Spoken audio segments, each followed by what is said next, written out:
Sexta-feira, 3 de julho, estamos aqui para mais um tema do dia com o Renato Soares, jornalista do 00. Portugal carimbou então a passagem aos oitavos de final do Mundial, jogo bastante suado, vitória suada então contra a Croácia. Renato, numa primeira instância queria-te perguntar como foi o jogo de Portugal. Bom dia, Pedro, bom dia a toda a gente que nos está a assistir. Antes de ir responder à tua pergunta, só deixar os sentimentos mais uma vez à família, aos amigos e a todos os conhecidos de Diogo Jota e de André Silva. Faz um ano hoje da partida dos irmãos. É certo, todos sabemos, Diogo Jota com um bocadinho mais de mediatismo, não temos que ter problema em dizê-lo, por ser jogador do Liverpool, por ser internacional português. Sabíamos também que ontem o jogo de Portugal tinha um peso acrescido, tinha uma carga emocional acrescida e sentiu-se isso mesmo, tanto no pré-jogo como no pós-jogo, em que houve essa descarga em que o Cristiano usou, por exemplo, a camisola número 21 na ida à zona mista, em que vários jogadores fizeram menção a isso mesmo, já o tinham feito sempre nas conferências de imprensa e, portanto, deixar essa nota e esperar que seja de que forma for, que esta vitória também lhe tenha chegado ao André e ao Diogo e que tenha tocado de forma especial à Ruth, aos pais, à família dos dois.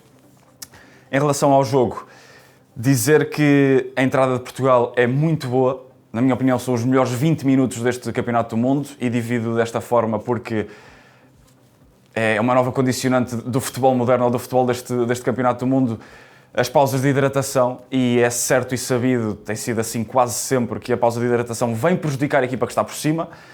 É fácil perceber isto, vem quebrar o momento da equipa, vem permitir à equipa que está por baixo respirar, reorganizar e entrar de forma diferente. Ainda assim, a Croácia, lá está, melhora um pouco, mas diria que overall a primeira parte é toda de Portugal, sendo que, lá está, grande entrada no jogo, depois os segundos 25 minutos um bocadinho mais equilibrado, mas a primeira parte é portuguesa, não há sombra de dúvidas, e o resultado ajustado até era uma vitória, mesmo que fosse pela margem mínima, para Portugal ao intervalo. Depois, na segunda parte, há uma diferença gigantesca, a Croácia vem com tudo para cima de Portugal, Portugal não soube reagir a isso, a essa entrada forte.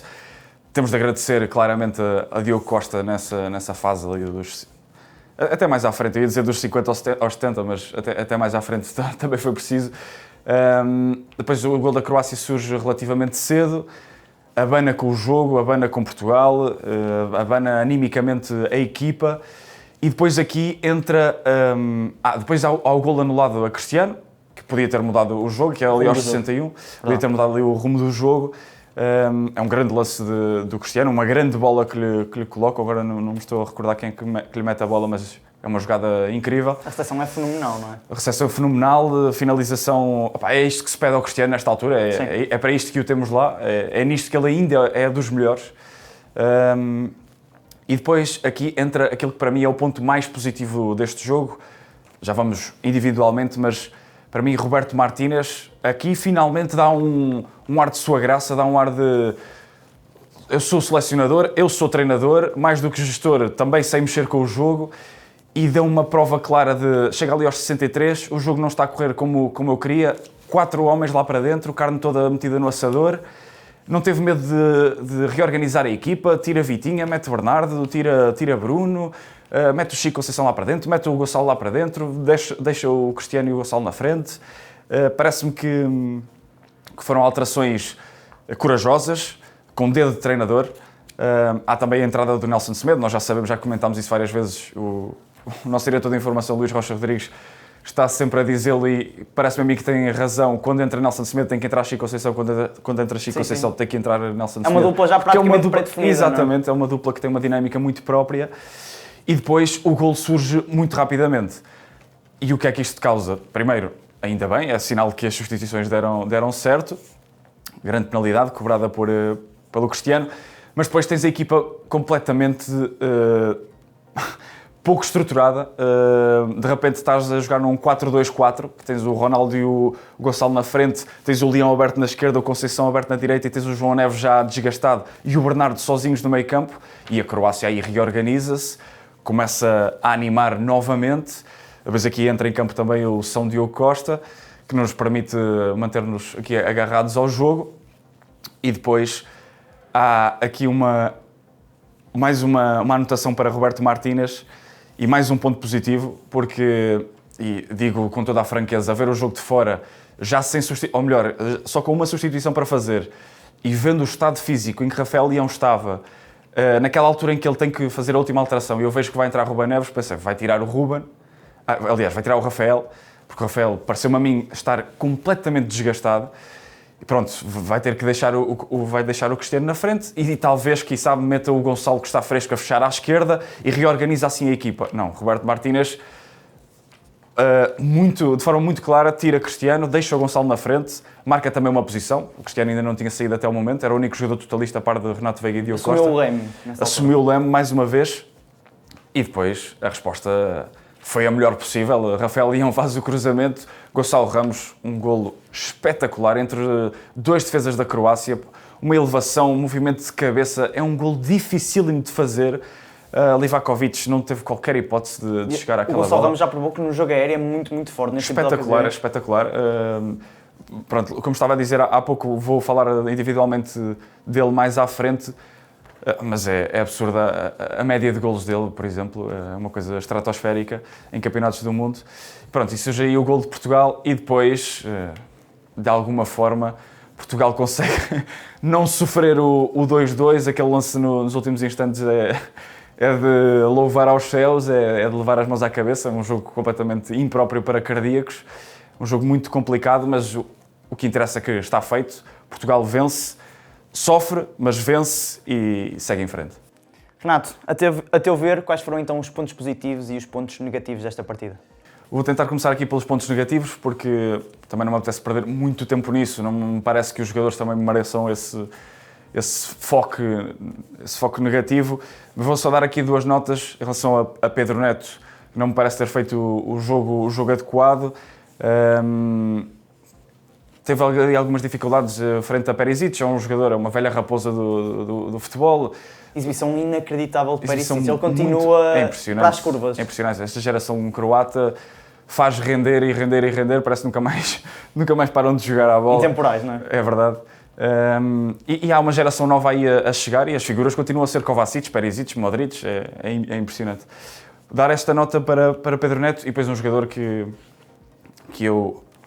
E acho que toda a gente tinha uma grande expectativa à volta dele, pela época que fez, pela forma em que chegou à seleção e que me parece a mim que continua alguns furos abaixo, se calhar não tanto por ele, mas pela zona em que ocupa, pela missão que lhe é encarregue, que é Bruno Fernandes.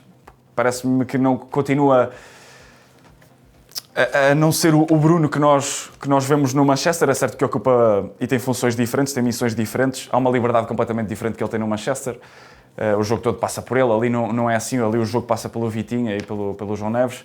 Ele é mais o homem que recebe o passe entre linhas e esse passe não está a entrar. Um jogo com a Croácia que fecha bem por dentro, cria ali uma teia difícil de penetrar. É um jogo em que o Bruno não recebe tanta bola e isso sentiu-se. E depois as mudanças na segunda parte, com a saída dele, parece-me que Portugal melhorou. Em relação aos pontos positivos, um claro Diogo Costa, é, na minha opinião, o homem do jogo. Ou melhor, é o melhor em campo. O homem do jogo podemos dizer que é Gonçalo Ramos porque muda e garante-nos a qualificação. Mas o melhor em campo para mim é Diogo Costa, é ele que nos agarra. Mais uma vez, já no jogo passado com a Colômbia, tinha sido uma exibição estratosférica. E eu continuo a dizê-lo, é difícil perceber, e se calhar depois deste Mundial ainda mais difícil vai ser, como é que o Futebol Clube do Porto consegue segurar, porque o Diogo Costa é disparado top 3 mundial, se não estiver na conversa de top 2 ou melhor. E esta montra do Mundial ajuda sempre a que as águas circulem, tal e qual, por isso será muito positivo para o Campeonato Português, para o futebol português e para o Futebol Clube do Porto, naturalmente, se conseguir assegurar Diogo Costa. Depois dizer também que Ruben Dias parece-me a mim que faz uma exibição muito completa, muito segura, leva um cartão amarelo, e isto é uma nota muito importante, leva um cartão amarelo muito cedo e depois teve de fazer um jogo sempre em gestão, teve ali uns duelos ainda picados, com os avançados da Croácia, ainda assim conseguiu aguentar-se, foi o pilar da nossa defesa e é muito importante termos um jogador seguro como o Ruben ao lado do Renato Veiga, que ainda está longe de ser um jogador imponente, um jogador que se faça valer daqueles quase 2 metros dele e que seja mais seguro, e por isso faz todo o sentido e dá muito jeito que o Ruben Dias esteja ali ao lado dele na forma em que está. Depois Nuno Mendes, que é uma locomotiva imparável do lado esquerdo. Ele vai ao chão uma data de vezes, está sempre a sofrer faltas e enrola-se, e nós ficamos sempre preocupados cada vez que ele vai ao chão, porque ele faz sempre caras. Ele, no podcast do Pedro Teixeira da Mota, disse isso mesmo. O Gonçalo Ramos brincou com ele porque disse que ele era muito fiteiro. Sempre que ele vai ao chão parece que deslocou qualquer coisa assim de horrível, e ficamos sempre com medo de o perder. Mas faz um jogaço para trás e para a frente. Um jogo incrível, anulou ali o lado direito da Croácia. E foi, juntamente com o Rafael Leão, um pesadelo ali para o Stanisic, Stanisic, que é um grande jogador, Bayern de Munique, e que foi completamente atropelado ali pelo lado esquerdo de Portugal. E depois Gonçalo Ramos, que justifica minutos, não há outra maneira de o dizer. Gonçalo Ramos não vou saber de cor, mas é o terceiro jogador com melhor média de minutos para golo em campeonatos do mundo, atrás apenas de Just Fontaine e de... por acaso agora não me recordo do nome. Pronto. Mas é atrás de Just Fontaine e de outro jogador lendário. Entretanto, has de recuperar aí. E lá está, Gonçalo Ramos continua a justificar, seja em parelha com Cristiano, porque tem capacidade para jogar nas costas dele, seja no lugar de Cristiano. Repito-me, o golo que ele faz é golo de ponta de lança, é golo de matador, e a verdade é que justifica e muito a aposta de Roberto Martínez. É isto que o público também tem pedido, e Gonçalo Ramos correspondeu. E depois aquela resposta na zona mista, para mim é deliciosa, ou na flash, já não tenho a certeza, em que ele diz que se precisarem do gol nos últimos minutos é só chamar a Gonçalo Ramos, e isto é um statement, é uma posição marcada por ele, e também pode ser ali servir de dica para Roberto Martínez, porque Gonçalo Ramos não me parece que seja justo sequer olhar para ele apenas como um homem que pode saltar do banco e marcar. É um homem que tem qualidade de sobra para jogar nesta seleção. Vamos ver qual é que vai ser também a opção de Roberto Martínez daqui para a frente. Dar só uma parte, o nome que faltava é Ernest Wilimowski, um nome difícil de pronunciar. De decorar. Exatamente. Sobre o tema Cristiano, há algo a dizer sobre esta prestação? É assim, há coisas positivas e coisas não tão positivas. E as coisas não tão positivas até engloba mais um extra Cristiano do que propriamente Cristiano. E começamos por aí. Parece-me errado começarmos o jogo com declarações e ele não tem culpa nenhuma disto. Começarmos o jogo com declarações da irmã de Cristiano Ronaldo, dizendo que preparem-se para se despedirem dele, porque esta vai ser a last dance. Ele próprio acho que não se sentiu muito confortável com essas declarações. É isso. Ele no final diz algo como o meu futuro não é importante. As declarações que tem que dizer é a Cristiano Ronaldo, é marcar uma posição, é ele que o tem que dizer. E a Cátia Aveiro não tem sequer de pensar em retirar o momento a Cristiano Ronaldo, o jogador mais lendário do nosso futebol, um dos jogadores mais lendários da história deste desporto, retira-lhe a oportunidade de ser ele a dizer malta, este é oficialmente o meu último Mundial. E de repente vem a irmã de Cristiano fazer isso. Não me cabe na cabeça, acho que não cabe na cabeça de ninguém. Mas pronto, seguindo em frente, também não queremos dar muito palco a isso. Depois, falar dos recordes, impossível não falar disso. O jogador mais velho a participar numa fase eliminar do Mundial, o jogador mais velho a marcar na fase eliminar do Mundial. Tem aquele dado curioso, algo polémico até que nós lançámos, em que Cristiano precisou de menos minutos do que Lionel Messi para chegar ao primeiro golo em fases eliminares. A certo é que Cristiano fez isto aos 41, Messi fez isto aos 35 e depois fez um Mundial que foi o de 2022 e ganhou, e agora ainda está a fazer este. Pronto, com as devidas diferenças, mas não deixa de ser um dado curioso, porque se criticou muito o Cristiano por ainda não ter feito um golo em fases eliminar. É certo, não se pode esquecer que Portugal também não teve a geração que tem hoje em dia.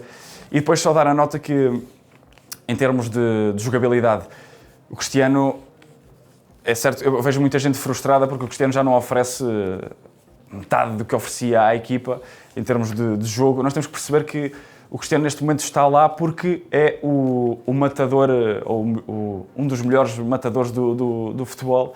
Ele não vai servir para mais do que fazer a tabela com os colegas de equipa e estar lá na área para marcar. E num jogo com a Croácia, e aqui é que vem a parte negativa, e parece-me que esta obrigatoriedade de jogar com Cristiano titular é prejudicial para a seleção, porque um jogo como aquele que é contra a Croácia, que foi contra a Colômbia, contra a Colômbia ainda mais evidente, porque o jogo era muito partido e o Cristiano não hipotecou a seleção tanto na hora de atacar como na hora de defender. Mas contra a Croácia, em que há muita dificuldade de abafarmos o adversário, de termos muita bola na área adversária. Uma equipa com muita posse, não é? Uma equipa que privilegia a posse, em que nós precisamos de ser compactos e termos um jogador que, a espaço, até fez esse esforço, não me interpretem mal, mas termos um jogador que já não oferece essas condições, como o Gonçalo Ramos. Isto é sempre em termos de comparação com o Gonçalo Ramos, porque o Gonçalo Ramos oferece isso e muito mais, tem uma disponibilidade física gigante. Ele até entra só para jogar 10 minutos e acaba a jogar quase meia hora com os descontos que o árbitro decidiu dar. Os descontos sobre descontos. E, portanto, deixar esta nota menos positiva sobre aquilo que oferece Cristiano Ronaldo nesta fase. E parece-me natural, não é num teor de cascar no capitão da Seleção Nacional, mas parece-me natural. E, parecendo-me natural, Roberto Martínez tem de se sentir mais à vontade para abdicar dele, se for preciso. Agora contra a Espanha, se a abordagem for diferente, se quisermos pressionar ou se quisermos jogar olhos nos olhos com a Espanha, se calhar não podemos jogar com menos um jogador na hora de defender. Pronto, eu sei que me vais perguntar isso agora mais à frente sobre o próximo rival, mas deixar só esta nota sobre Cristiano Ronaldo.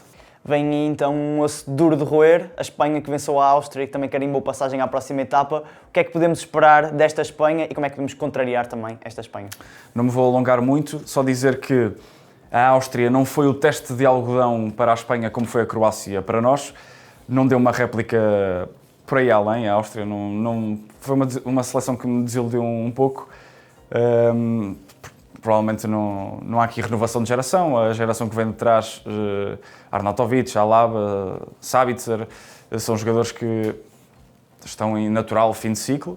E na frente acho que se sente muito, na frente de ataque da Sente-se bastante, exatamente. Não é uma seleção capaz de ferir. E, portanto, a Espanha conseguiu, e esta é uma nota que me parece relevante, conseguiu vencer tranquilamente, gerir tranquilamente o jogo, ao contrário de Portugal. Portugal se fosse bem do prolongamento, porque ia ser mais peso nas pernas. Mesmo assim foi um jogo super desgastante. A Espanha já não foi assim, foi um jogo em que conseguiu gerir bem e, portanto, pode aparecer aqui fisicamente um bocadinho mais fresca do que a Seleção Nacional. E depois dar só duas notas. Yamal está claramente a recuperar a forma, não começou este campeonato do mundo da melhor maneira, mas está a recuperar os índices físicos. Uma primeira hora espetacular em que derrete ali o lado esquerdo da defesa da Áustria. Está a recuperar a forma. E isso vai ser importante, vamos ter um duelo de gigantes, Yamal versus Nuno Mendes, vai ser algo que todos nós gostamos muito de ver. Yamal ainda agora teve declarações a meios oficiais da seleção espanhola em que disse que o jogador mais difícil de enfrentar era Nuno Mendes e que sabia que quando era Yamal versus Nuno Mendes, sabia que ia ser um jogo de 1 contra 1. E depois há uma outra nota, e terminar só aqui, porque sei que as atenções estão em Yamal, sei que as atenções eventualmente poderiam estar em Nico Williams, Rodri, Nico Williams lesionado, Rodri também não me parece na melhor forma, e há aqui um jogador que, taticamente, acho que vai ser um pesadelo para a seleção portuguesa, vai ter que haver aqui um ajuste, que é Mikel Oyarzabal.